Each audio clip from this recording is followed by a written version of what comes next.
Hey guys, welcome back to Mateway with the Morleys, your channel for all things caravanning, getting outdoors with the kids, helping you to get the most from your caravan and inspire you to get away. This is episode 7 of our France trip and it's a bit of a summary, isn't it? It is. It's a bit of a roundup. So, what did you think of the holiday? Did you have a good time? Yes, overall. Yeah. So we were away for 15 nights. Yeah. In France. Yeah. What do you think of the campsite? I liked it. I probably liked it more when we first got there than I did by the end. I did really like it, but yeah. So why did your opinions change? Just because of? I think when we got there, obviously the pools are amazing when you get there. So there's like the big pool, and then obviously as you'll have seen, there's like a little shallow sort of paddling pool thing with slides for the smaller children, and then there's loads of big water slides which have a pool at the end. And there's lots of entertainment, which can be really good, but if you don't want to do the entertainment, they use the main pool to do the entertainment in. Yeah. So then you've got to go on the inside pool, which wasn't massive, and obviously if it's a nice day, you don't particularly want to be inside, or in the tiny, shallow paddling pool, which if you're a bit older, like obviously Finley is, it was a bit like, oh, I can't go in the pool because he didn't want to join in the entertainment. No. Oh, I can't go in the pool, and like unless he wanted to go down the water chutes, there was nowhere to go. So that was kind of a little bit of an issue for me. Whereas where we'd been the year before, they'd had three pools really. But so even if they'd had entertainment in one, you'd have still had somewhere that you could have gone. Yeah, it was different, wasn't it? By comparison to Latina Dan. There would seem to be more structured and organised entertainment for kids and also for people that are around by the pool. It was different, didn't it? It felt more like a holiday, I think, to a hotel that you may go on in the Mediterranean or something. Yeah, and I suppose if you've got like kids that will like that and want to join in with that sort of thing, then actually that would be great. But obviously Finn's sort of a bit, I suppose because he's like on his own as such, as the girl's been a lot younger, he doesn't particularly want to go and join in with that sort of thing. Yeah. So. But other than that, I mean, the facilities were really good. Really good, clean, tidy, modern. Yeah. The probably the most modern campsite I would say that we've been to from aesthetics wise. Obviously the new site. That was. Yeah, and actually Finn really loved that, didn't he? Yeah. We've had quite a few comments and questions from the previous episodes that we've done. Is it free to go to the other site? Absolutely. We showed in one of the episodes. I can't remember which one. That you basically can get a shuttle from, if you're staying on the Sensation site where we were staying, that you can get a free shuttle, which is just a golf cart with a big golf cart like that, and it's a 5-minute drive to the other side. So you got free access, or we had free access to both sites.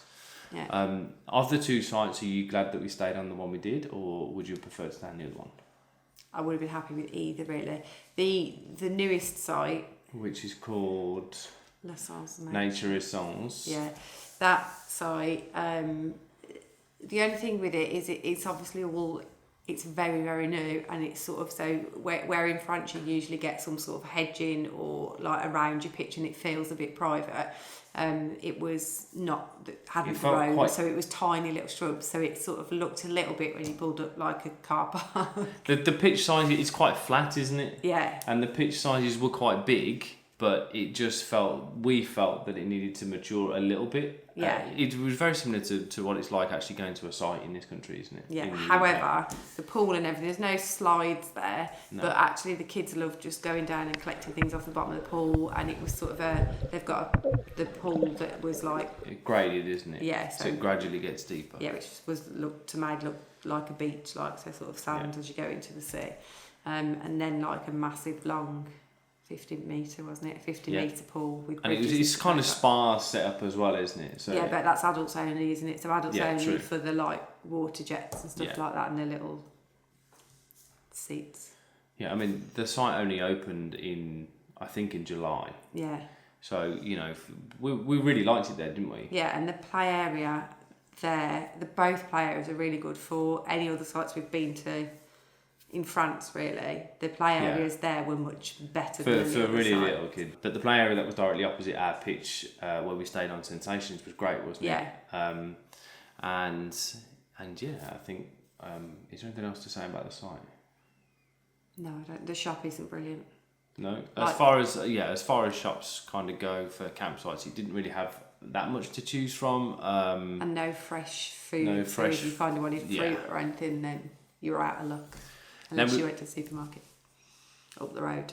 Yeah, true. Now we've kind of got another sort of question we've been asked in some of the comments is about costs. So I've got a bit of some notes just down here on the laptop just to go through what it kind of cost us and what we spent really. So obviously the night before we travelled down to Poole, we stayed at Hunter's Moon Caravan and Motorhome Club site, and that cost 30 quid. I can't remember. I did try and go on last night to check our bookings, but you can't retrospectively go. You can't go back. It's about 25-30 pounds, something like that. As far as the ferry goes, we paid at the crossing that we did was Poole to Cherbourg. We did the day crossing on the way out, and we did the afternoon crossing, didn't we, on the way back? Yeah. On the way back, we had a cabin. That obviously adds a bit of cost. But in total, that ferry was £477.80. Yeah, it doesn't add much cost to have a cabin on the way back. It's 20 quid. Yeah. The light's just gone off. Sorry about that. Had a little break. The battery light ran out on the camera. So the price of the ferry was £477.80. Now that was a discounted price because we're members of Club Voyage, aren't we? Yeah. Which is the Brittany Ferries frequent traveller sort of discount. Yeah, it's well worth it if you go even annually, isn't it? If you go more than that, it's definitely worth it. Yeah, I mean, so the Club Voyage basically is for frequent travellers to France or to Spain. They do 2 separate memberships. To give you an indication of cost for that, so the registration fee for next year, or if you was to take that out now, is £75 or £105 if you have the Spanish membership. And the annual subscription fee is £75 or £125. So you have to pay both of those in the first year. So I think our ferry was roughly 700 quid before the discount. So bearing in mind that this is our second year, so you pay the annual subscription fee, you don't have to pay the registration fee every year. We saved roughly 30% off the ferry, but when you take into account the subscription fee, it works out to about 20%. So bear that in mind. I mean, you can get additional discounts, or you can get a discount if you book the caravan, if you book your ferry through the Caravan and Motorhome Club. Yeah. If you book a holiday through them and book a campsite with them, it does work really out good even. savings, Yeah, it works out even cheaper, and you'll get a kind of a better deal. But we've sort of always picked our own sites in some ways, haven't we? So we've not sort of gone down that route. We'll put a link in the description to the Brittany Ferries sort of Club Voyage website if you want to have a look at that. By the way, this is not a sponsored video. This is just our experience of what we've encountered with them. If you were going to do the tunnel crossing, we sort of explored this for next year, which we won't say much about what our plans are for next year. But if you do the tunnel crossing, it's about £300-ish, isn't it? For a crossing high season in August time that we would need. Again, that will vary on time of day that you want to travel, but it's about 300 quid-ish, isn't it? I don't know. I'll have to take your word for that, as will everybody else. You could just nod your head and agree. But I might be lying. Would you think I would put it in there if I didn't know if it was accurate? Oh, I don't know. You're not looking at me like you want me to answer it. I thought it was a quiz. Okay. So when it comes to fuel costs, for travelling on the motorway, it's very expensive, isn't it? Yes. So we tended to fill up if we could at a garage that wasn't on the motorway, unless it was an absolute emergency. I think we spent roughly about £300 in fuel, obviously for the journey there, and that was obviously including fuel from back at home as well. And for the ute. Yeah, which is not the most economical. One note of caution, maybe take a couple of different types of card. I use an Amex card, and they didn't take Amex, did they? So we had to use Visa. Maybe other things to consider depending on where you're going in France is the cost of tolls. And if you want to get a tag for the car so that if you are doing a long journey in the night, you don't have to wake your passenger up so you can pay for a toll, because it will be driver's side, which is obviously left hand side of the car.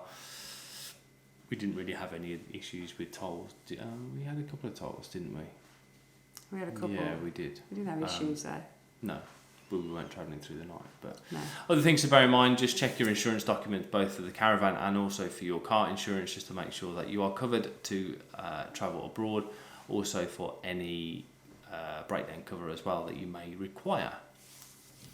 So the campsite with cost, we stayed on a 3-flower pitch, which the highest was a 4-flower pitch, wasn't it? There weren't any available for us, so we had a 3-flower, and the difference was we didn't have water on the pitch, nearby, but not actually on the pitch.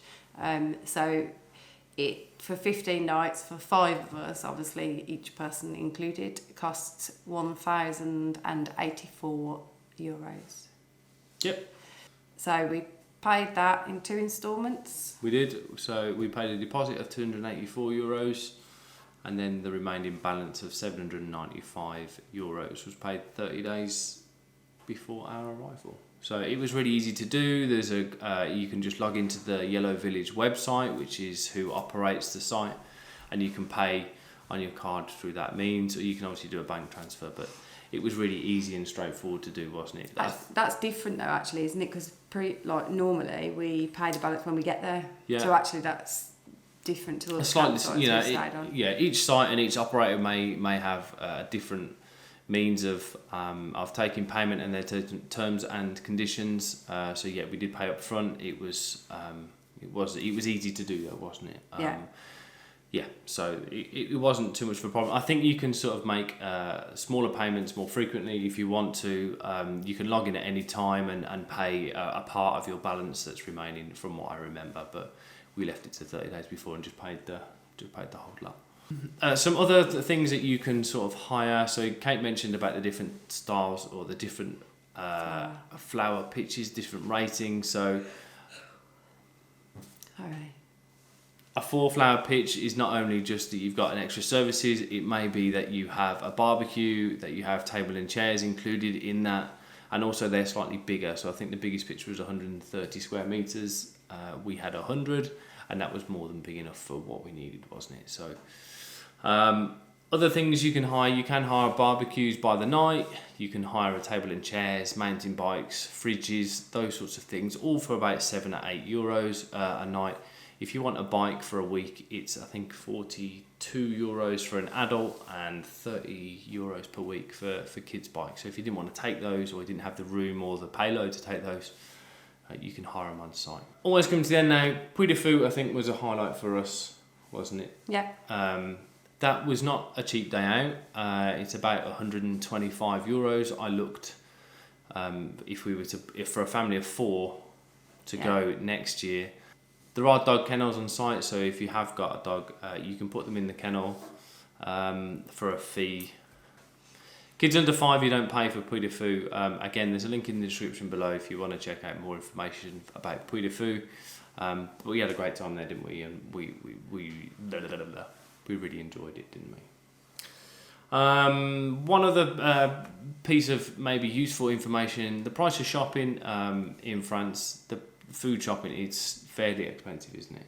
It's more expensive, I think, in France than it is here. Would you agree? Yeah, it was. Yeah, definitely. Like a cucumber that you could get for 40p here would cost you like nearly £1. Yeah. Even though it's grown in France. Yeah. The price of meat particularly is expensive, isn't it? Anywhere you go, if you just wanted to get some burgers for a barbecue, a pack of 4 burgers is about €8, and in the shop at the campsite it is expensive. That's, I guess, I kind of got a target market, but we actually found, if you're going to that campsite, we actually found Lidl to be the cheapest. So yeah, the price of shopping in total, I think the whole trip, taking into account the price of the ferry, fuel, campsite cost, and spending money the day out to Puy de Fou, I think we probably had change from about £2,400, I don't think it cost us any more than that. So whilst it's not cheap, and by comparison to staying at a site in this country or in the UK, spending €1,000 for 15 nights is incredibly expensive. But you know, the facilities that we had on site, you had everything we needed. We got the choice of 2 pools, a selection of slides, and you know, play areas, table tennis, the lake for kayaking, Lac Journée, which is free to do. You can hire kayaks as well if you were to go down there. We took our own, obviously, but I don't think it's bad value really for the kind of type holiday that you can. I mean, to be fair, from the episodes that we've published, we did quite a lot of the activities, didn't we? In the last 3-4 days. Yeah. We did have a proper not doing much and staying by the pool and just staying on site, didn't we? We only sort of left site really to go and get supplies from the supermarket. So you don't have to go out and spend a load of money. There's plenty to do on site and to occupy kids, or if you want to just drink wine and soak up the sun. And obviously not when you're looking after your kids. I'm thinking of people who are maybe not got young children. You can do that. So all in all, that sort of brings us to the end really of this series of videos. We've just started recording the next holiday series of videos, which will be coming probably in December. So thank you very much for watching. Thanks for all your support, for all the thumbs up, comments, those sorts of things, sharing the videos. It's been brilliant. So thank you very much. So we're going to do a short montage of some pictures after this. Thanks for watching, and we'll see you on the next one. Bye. Bye. That's a lot of waffle. Yeah, people like waffle videos sometimes. Do they?